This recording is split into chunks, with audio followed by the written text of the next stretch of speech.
నరేంద్ర మోడీ గారు ముఖ్యమంత్రి కాకముందు వాళ్ళు ఫార్వర్డ్ కాస్ట్, ఆయన ముఖ్యమంత్రి అయిన తర్వాత ఆయన సామాజిక వర్గాన్ని తీసుకొచ్చి బీసీలో కలిపిండు. నరేంద్ర మోడీ గారు కన్వర్టెడ్ బీసీ, కాబట్టి ఆయనకు బీసీల పట్ల ప్రేమ లేదు. ఈ కన్వర్షన్స్తో కొన్ని సమస్యలు ఉన్నాయి, కాబట్టి ఆయనకు అవసరమైనప్పుడు ఆ కార్డు తీస్తాడు.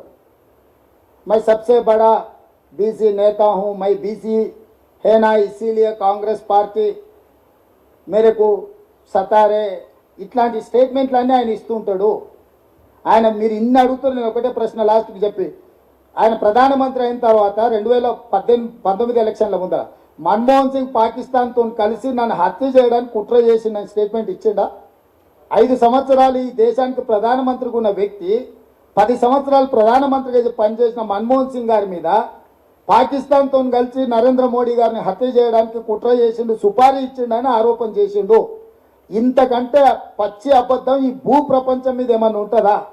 అయినా మీరు ఇంకా నరేంద్ర మోడీ గారు చెప్పేటివన్నీ మొత్తం ఏమంటారు, ఇంకా అంతకంటే సత్యహరిచంద్రుడే లేడన్నట్టుగా మీరు మాట్లాడడము, దీన్ని బట్టి మీరు కూడా అర్థం చేసుకోండి. ధన్యవాదాలు.